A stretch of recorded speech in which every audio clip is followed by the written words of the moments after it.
Hello दोस्तों, आज हम पढ़ने वाले हैं 24 अक्टूबर 2021 के मोस्ट इंपॉर्टेंट करंट अफेयर्स। तो लास्ट तक बने रहिएगा।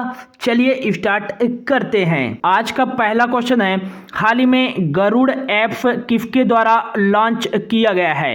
राइट आंसर हो जाएगा भारतीय चुनाव आयोग, इलेक्शन कमीशन ऑफ इंडिया के द्वारा गरुड़ ऐप लॉन्च किया गया है। इस ऐप का मुख्य उद्देश्य है मतदान केंद्रों का डिजिटलीकरण करना एवं जो भी कागजी कार्रवाई हैं उनको कम करना। इस ऐप के माध्यम से मतदाता का सूची में नाम जोड़ सकते हैं, हटा भी सकते हैं एवं उसके नाम और एड्रेस को संशोधित भी कर सकते हैं। गरुड़ ऐप लॉन्च करने वाला जो भारत का पहला राज्य बन गया है वो पंजाब बन गया है। अब यह ऐप भारतीय चुनाव आयोग के द्वारा लॉन्च किया गया है। तो भारतीय चुनाव आयोग, इलेक्शन कमीशन ऑफ इंडिया की स्थापना 25 जनवरी 1950 को की गई थी और 25 जनवरी को ही नेशनल वोटर्स डे के रूप में भी बनाया जाता है। इलेक्शन कमीशन ऑफ इंडिया का जो हेडक्वार्टर है वो नई दिल्ली में स्थित है और भारतीय चुनाव आयोग में 3 अधिकारी होते हैं। उनमें से एक जो होता है मुख्य चुनाव आयुक्त होता है और वर्तमान में जो मुख्य चुनाव आयुक्त हैं वो हैं सुशील चंद्रा। और ये किस नंबर के मुख्य चुनाव आयुक्त हैं? तो ये हैं 24वें नंबर के मुख्य चुनाव आयुक्त। यदि पूछा जाए कि भारत के पहले मुख्य चुनाव आयुक्त कौन थे तो ये थे सुकुमार सेन। और 2 जो होते हैं वो चुनाव आयुक्त होते हैं। तो वर्तमान में जो 2 चुनाव आयुक्त हैं उनमें से एक हैं राजीव कुमार और दूसरे हाल ही में बनाए गए थे अनूप चंद्र पांडे। मुख्य चुनाव आयुक्त की नियुक्ति की जाती है वो राष्ट्रपति के द्वारा की जाती है। और जो तारकुंडे समिति है और गोस्वामी समिति, ये मोस्ट इंपॉर्टेंट है, काफी बार एग्जाम में पूछा गया है। तो तारकुंडे समिति और गोस्वामी समिति यह चुनाव में अमूल्य व्यवस्था के सुधार से संबंधित है। तारकुंडे और गोस्वामी समिति। नेक्स्ट, चुनाव आयोग से संबंधित जो अनुच्छेद है वो है 324। और भारत में जो निर्वाचन पद्धति कराई जाती है वो किस देश के आधार पर कराई जाती है? तो ब्रिटेन देश के आधार पर कराई जाती है। पहली बार भारत में लोकसभा का आम चुनाव कब कराया गया था? तो 1952 में कराया गया था। और भारत में पहली बार महिलाओं को वोटिंग का अधिकार कब दिया गया था? तो ये दिया गया था 1926 में। ये याद रखिएगा। बढ़ते हैं अगले क्वेश्चन की ओर। अगला क्वेश्चन है, हाल ही में किस राज्य ने धनवंतरी जेनरिक मेडिकल स्टोर योजना का शुभारंभ किया है? तो राइट आंसर हो जाएगा छत्तीसगढ़ राज्य सरकार ने धनवंतरी जेनरिक मेडिकल स्टोर योजना का शुभारंभ किया है।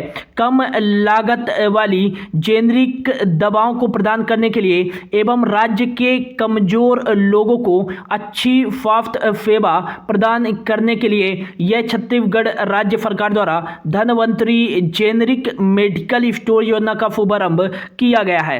अब छत्तीसगढ़ द्वारा शुरू किया गया है। तो छत्तीसगढ़ के जो मुख्यमंत्री हैं वो हैं भूपेश बघेल और यहाँ की जो गवर्नर हैं वो हैं अनुसुईया उइके। और छत्तीसगढ़ की जो राजधानी है वो रायपुर है। छत्तीसगढ़ में ही स्थित है इंद्रावती नेशनल पार्क और खंगेर घाटी नेशनल पार्क और गुरु घासीदास नेशनल पार्क।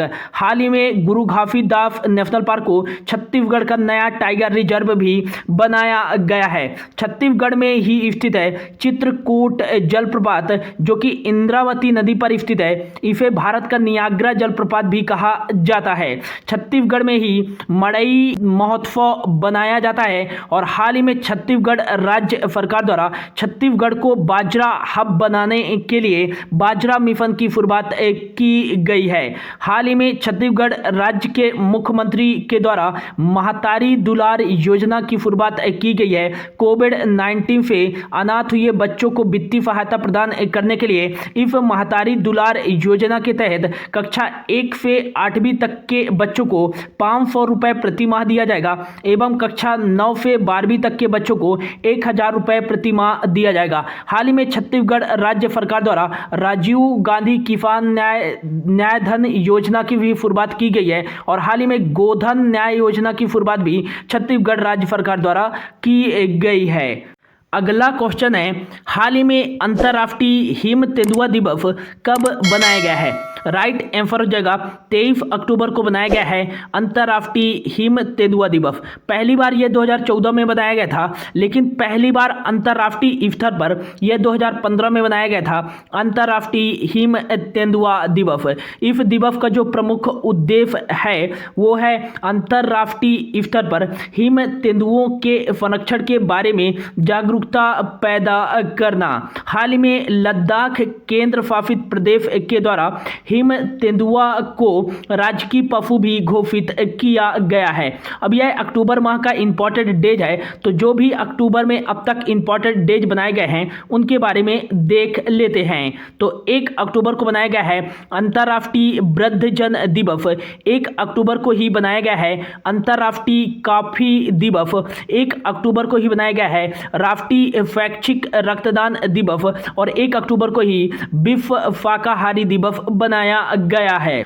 2 अक्टूबर को बनाया गया है अंतर्राष्ट्रीय अहिंसा दिवस और 2 अक्टूबर को ही महात्मा गांधी जी की 152वीं जयंती और लाल बहादुर शास्त्री जी की 117वीं जयंती बनाई गई है। 4 अक्टूबर को बनाया गया है विश्व पशु दिवस और 4 अक्टूबर को ही बनाया गया है विश्व पर्यावरण दिवस। अगला है 5 अक्टूबर को बनाया गया है विश्व शिक्षक दिवस और 7 अक्टूबर को बनाया गया है अंतर्राष्ट्रीय कपास दिवस। 8 अक्टूबर को भारतीय वायुसेना का 89वां संस्करण दिवस बनाया गया है और 8 अक्टूबर को ही विश्व अंडा दिवस बनाया गया है। यह विश्व अंडा दिवस अक्टूबर माह के दूसरे शुक्रवार को बनाया जाता है। 9 अक्टूबर को बनाया गया है विश्व डाक दिवस और प्रादेशिक सेना दिवस। 10 अक्टूबर को बनाया गया है विश्व बेघर दिवस और 11 अक्टूबर को बनाया गया है अंतर्राष्ट्रीय बालिका दिवस और 12 अक्टूबर को बनाया गया है विश्व गठिया दिवस और 13 अक्टूबर को बनाया गया है आपदा जोखिम के न्यूनीकरण के लिए अंतर्राष्ट्रीय दिवस। 14 अक्टूबर को बनाया गया है विश्व दृष्टि दिवस और विश्व मानक दिवस। 15 अक्टूबर को बनाया गया है विश्व छात्र दिवस। यह राष्ट्रपति APJ अब्दुल कलाम जी की जयंती दिवस के अवसर पर बनाया जाता है विश्व छात्र दिवस।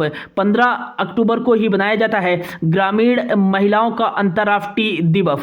16 अक्टूबर को बनाया गया है विश्व खाद्य दिवस और 16 अक्टूबर को ही राष्ट्रीय डाक दिवस बनाया जाता है और 16 अक्टूबर को ही बनाया गया है विश्व ऋण दिवस।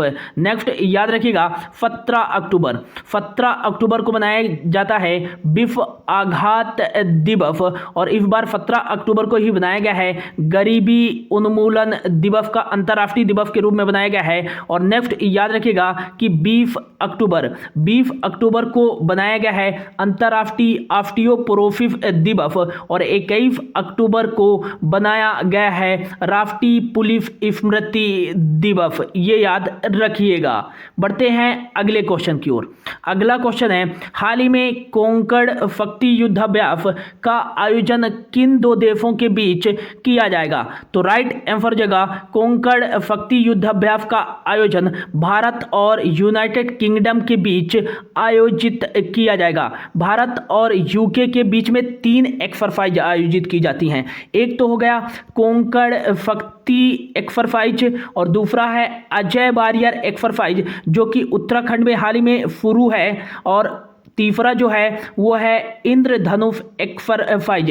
ये तीनों एक्सरसाइज भारत और यूके के बीच में आयोजित किए जाते हैं। इंद्रधनुष तो एक याद रखिएगा इंदिरा नेवी, ये कंफ्यूज नहीं होइएगा। इंदिरा नेवी जो एक्सरसाइज है वो भारत और रूस के बीच आयोजित की जाती है। ऑप्शन ए पे है भारत और यूएई। हाल ही में अबू धाबी के तट पर भारत और यूएई यूनाइटेड अरब अमीरात के बीच में जायद तलवार एक्सरसाइज का आयोजन किया गया है। और हाल ही में भारत और सऊदी अरब के बीच अल मोहद अल हिंदी एक्सरसाइज का आयोजन किया गया है। और हाल ही में भारत और रूस के बीच में इंदिरा नेवी एक्सरसाइज का आयोजन किया गया है, ये याद रखिएगा। अगला क्वेश्चन है, हाल ही में अटल इनोवेशन मिशन के तहत सफलता की कहानियों को प्रदर्शित करने के लिए इनोवेशन फॉर यू नामक एक नई डिजी बुक किसने लॉन्च की है? तो राइट आंसर हो जाएगा अटल इनोवेशन मिशन के तहत सफलता की कहानियों को प्रदर्शित करने के लिए इनोवेशन फॉर यू नामक पुस्तक यह नीति आयोग के द्वारा लॉन्च की गई है। इसके तहत जो भी अटल इनोवेशन में जो भी सफलता प्राप्त की जाएंगी उसको इस बुक में प्रदर्शित किया जाएगा।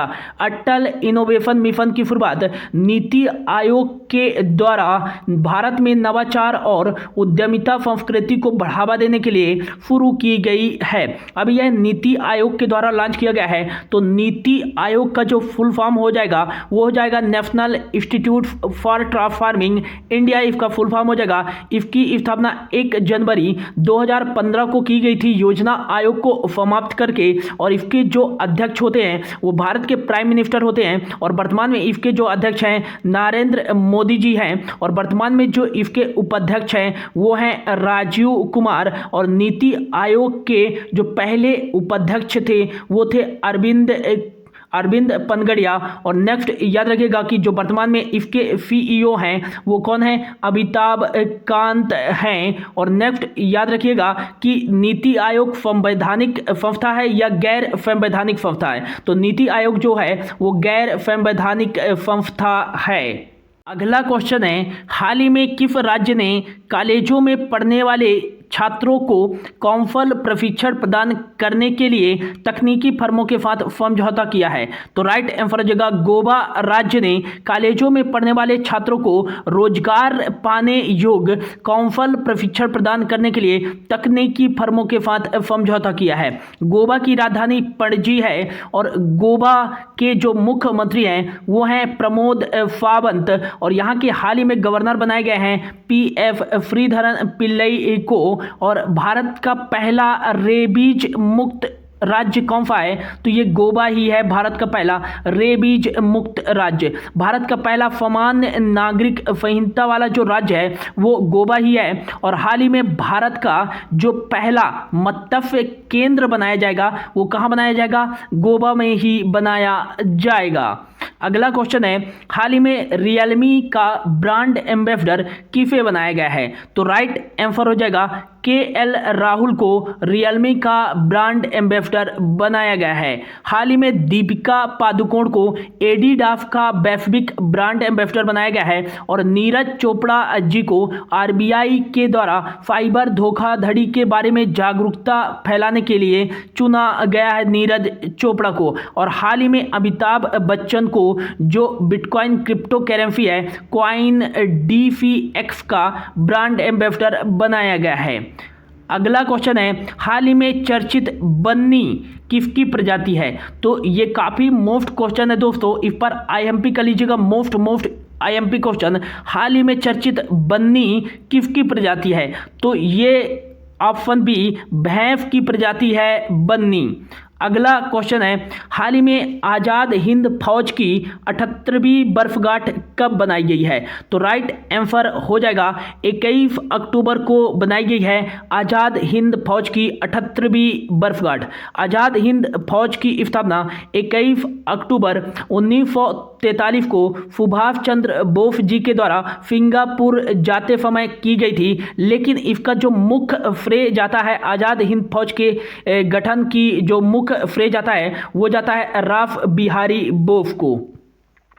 अगला क्वेश्चन है, हाल ही में किस देश ने 2060 तक शुद्ध शून्य ग्रीन हाउस गैस उत्सर्जन उत्पादन करने की घोषणा की है? तो राइट आंसर हो जाएगा सऊदी अरब ने 2060 तक शुद्ध शून्य ग्रीन हाउस गैस उत्सर्जन उत्पादन करने की घोषणा की है।